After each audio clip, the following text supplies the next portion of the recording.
नव्या वर्साची नवी कविता. कवितेचे नाव जावन आसा नमन. नमन म्हळ्यार प्रार्थना. देवा लागीं करतात ते मागणे. तुजेच पिरायेचो भुरगो देवा लागीं नमन करता आनी म्हणटा, हांव तुका नमस्कार करता, नमन करता. हे देवा, तूं सगळ्या लोकांक सूख मेळोवन दी.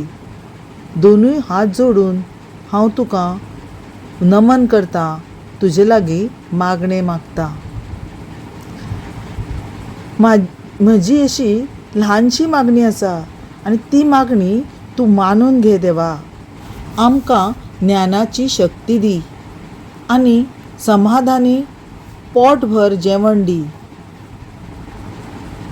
गरजू लोकांक मदत करपाची म्हाका बुद्धी दी. खिणाक दुख्ख विसरूंक तूं म्हाका मदत कर.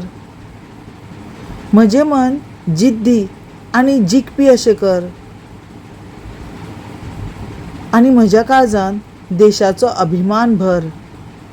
ह्या कवितेचो मुख्य उद्देश जावन आसा देवा कडेन आमी सूख, ज्ञान, अन्न, शांती आनी मदत करपाची शक्ती तशेंच देशाभिमान मागता आनी दोनूय हात जोडून हे मागणे नम्रपणान देवा लागीं करतात.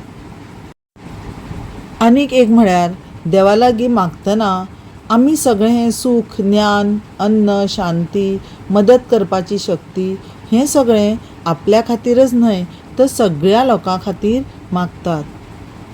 चलात तर आतां कविता गावपाक शिकया. देवा तुका नमन आमचे, सगळ्या लोकांक सुख मेळचे.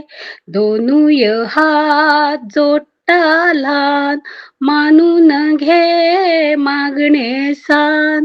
सासाय दी गिन्यानाची, जेवणा उंडी समाधानाची.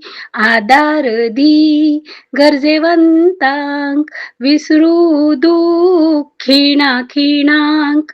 मनशाक म्हज्या जैतिवंत कर, अभिमान देशाचो काळजांत भर. अभिमान देशाचो काळजांत भर.